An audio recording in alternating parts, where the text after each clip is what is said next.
tentang dampak kejahatan keuangan yang ditimbulkan dapat dilihat dari segi pertama itu ekonomis, yang kedua reputasi, yang ketiga sosial, dan yang terakhir adalah mereka yang mempengaruhi kita semua. Jenis-jenis dari penipuan keuangan yaitu yang pertama biasanya sekitar 77% dari penipuan yang dilakukan akuntansi, operasi, penjualan, eksekutif atau manajemen atas, layanan pelanggan, pembelian, dan keuangan. Yang kedua, butuhkan waktu dan upaya untuk memulihkan uang dari yang dicuri pelaku, dan banyak organisasi yang tidak pernah bisa sepenuhnya melakukan hal tersebut. Selanjutnya adalah 10 dekade terbesar kejahatan keuangan. Yang pertama, Bernie Madoff. Jumlah kerugian para nasabah yang dilakukan atas tindakan tersebut adalah bernilai 65 miliar dolar atau sekitar dirupiahkan sekitar 890 triliun rupiah. Skema ini yang dilakukannya adalah selama hampir 2 dekade di kota New York. Dalam skema ini, para investor mendapatkan bayaran keuntungan yang sebenarnya adalah uang dari investor baru, bukan keuntungan dari bisnis tersebut. Dengan kasus seperti ini, Bernie Madoff mendapatkan hukuman 150 tahun penjara. Terus yang kedua adalah Bernard Abbas. Bernard Abbas adalah seorang CEO dari WorldCom yang membangun telekomunikasi, perusahaan nomor 2 terbesar asal Amerika Serikat. Yang mereka tersebut mengajukan kebangkrutan pada tahun 2002 setelah aset para jajaran eksekutif mereka terungkap. Kenaikan kekayaan tersebut berasal dari aset perusahaan yang mencapai 11 miliar dolar, yang dimana melalui permainan cerdik keuangan yang dilakukan para eksekutif perusahaan tersebut, puluhan pekerjaan mereka jadi mendapatkan kehilangan pekerjaan atas skandal tersebut. Bernard Abbas, mantan CEO WorldCom, dijatuhkan hukuman 25 tahun penjara pada tahun 2005. Jerome Carville, yaitu Jerome Carville, seorang pria Prancis berusia 31 tahun dan bekerja di Societe Generale sejak tahun 2000. Jerome tersebut melakukan pembobolan dana 4,9 miliar euro atau sekitar 67,5 triliun rupiah dari Bank Societe Generale atau SocGen. Pihak Societe mengungkapkan adanya seorang pialang di Paris melakukan transaksi fiktif yang masif sehingga merugikan bank terbesar di Prancis. Dengan kasus tersebut, Jerome Carville dijatuhi hukuman 3 tahun penjara. Selanjutnya yang keempat adalah R. Allen Stanford.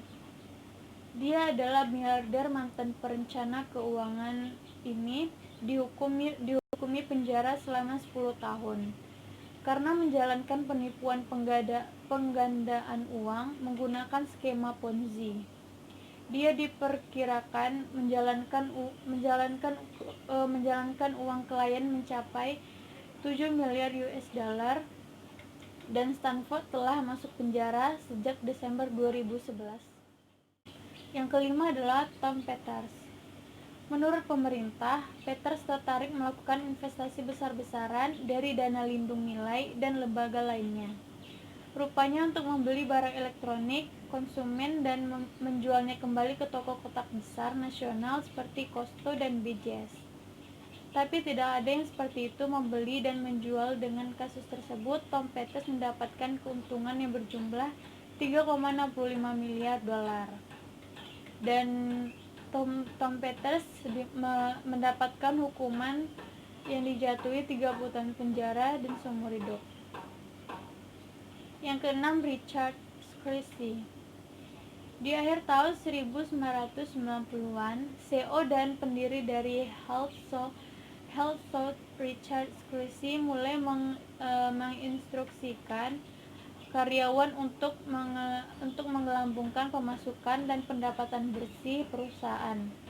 Masalah muncul di akhir 2002 ketika Scrisi melaporkan telah menjual saham melaporkan telah menjual saham HealthSouth senilai 75 juta US dollar.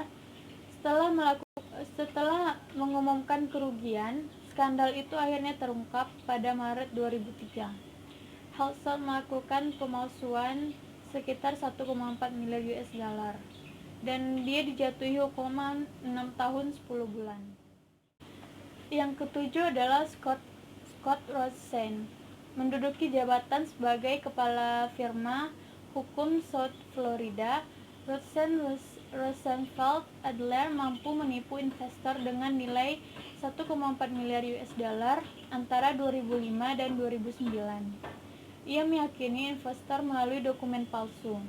Investor mendapatkan laba atas investasi dan berjalan baik, dan akhirnya berantakan. Pada 2009, skema Ponzi-nya diketahui.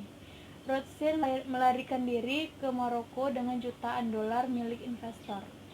Dengan kasusnya tersebut, ia dijatuhi hukuman 50 tahun penjara dan telah bekerja sama dengan pemerintah untuk mendapatkan pengurangan hukuman penjara. Menurut Forbes, penipuan Rothschild termasuk terbesar di Florida selama ini. Yang kedelapan adalah Kenneth Lay.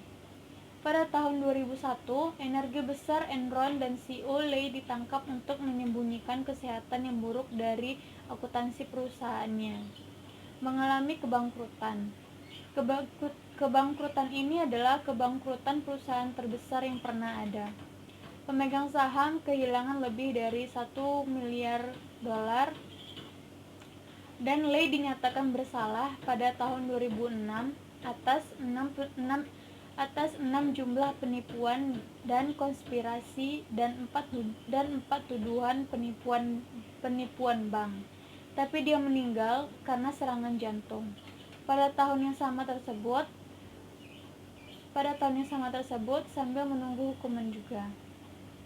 Yang kesembilan adalah Mark Dreyer.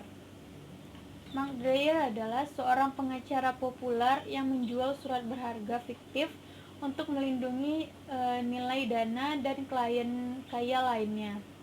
Dreyer menciptakan dokumen palsu untuk meyakinkan nasabahnya saham yang dijualnya adalah nyata. Kemudian ia akan menggelapkan uang untuk kepentingan pribadi. Transaksi ilegal akhirnya dihentikan saat Dreyer ditangkap pada tahun 2008 lalu.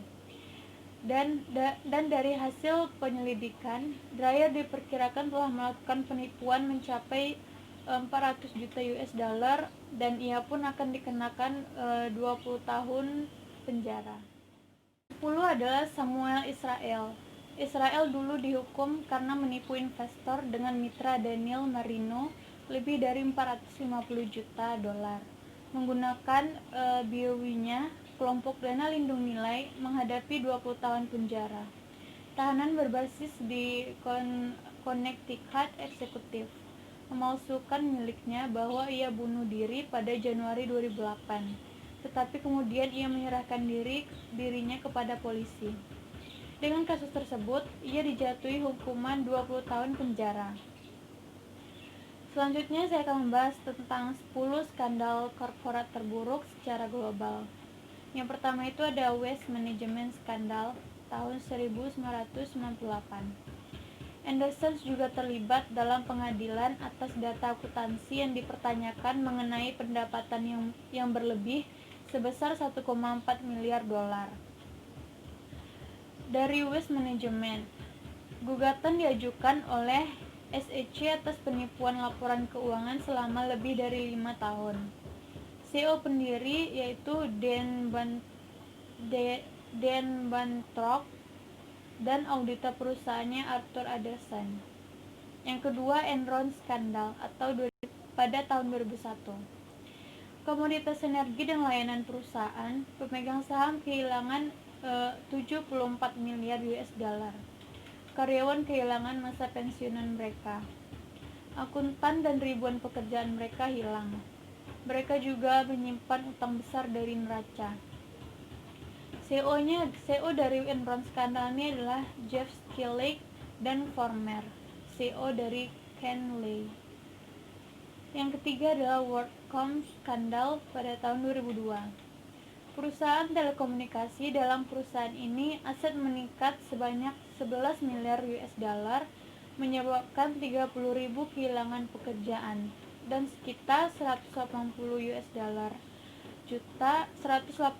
juta US dollar dalam kerugian bagi investor. Biaya atau land cost tidak dilaporkan dengan mengkapitalisasi, alih-alih membebankan dan meningkatkan pendapatan dengan entry akun yang palsu yang ditulis sebagai akun pendapatan perusahaan yang tidak teralokasi. CEO dari WorldCom ini adalah Bernie Ebbers. Adalah Tyco skandal pada tahun 2002. Perusahaan ini mengenai tentang blue chip perusahaan sistem keamanan di Swiss. CEO dan CFO mencuri 157 juta US dollar dan meningkatkan pendapatan perusahaan hingga 500 juta US dollar. Pinjaman besar diberikan kepada CEO dan kemudian dimanfaatkan. CEO dari Tyco ini adalah Denis Kozlowski dan mantan CEO-nya Mark Schwartz. Yang kelima, HealthSouth skandal pada tahun 2003. Perusahaan penyediaan layanan kesehatan terbesar. Akhir tahun 2002, Squeezie melaporkan menjual saham HealthSouth senilai 75 juta US dollar setelah sebelumnya mengumumkan kerugian. Lalu skandal ini terungkap pada Maret 2003 ketika SEC mengumumkan HealthSouth menggabungkan pemasukannya hingga 1,4 miliar US dollar. CEO dari perusahaan ini adalah Richard Squeezie. Yang keenam, Freddie Mac skandal pada tahun 2003. Salah saji penghasilan sekitar 5 miliar US dollar. Sengaja melakukan salah saji dan memahami penghasilan. Perusahaan dari CEO ini adalah David Glenn dan chairman or CEO-nya adalah Leland Brandsels, dan ex-CFO adalah Bob Clark, dan senior VIP adalah Robert Dean. Yang ketujuh adalah American Insurance Group H skandal 2005. Perusahaan asuransi multinasional. Pada kasus perusahaan ini melakukan penipuan akuntansi besar-besaran sebesar 3,9 miliar US dollar bersama dengan tawaran ringging dan harga saham. Mereka tersebut melakukan manipulasi dan memesan pinjaman sebagai pendapatan dikemudikan oleh klien perusahaan asuransi, menyuruh pedagang untuk menaikkan harga saham. CEO dari perusahaan ini adalah Hank Greenberg. Yang kedelapan adalah Lehman Brothers skandal pada tahun 2008. Bank investasi Lehman dengan aset bernilai 600 miliar US dollar bangkrut pada akhir 2008. Laporan kepailitan mengungkapkan berbagai klaim skandal para pejabat Lehman dan auditornya Ernst & Young telah melakukan penipuan. Namun hingga saat ini belum ada pemberkasan kasus tersebut ke pengadilan. Oke, selanjutnya akan dibahas dengan teman saya.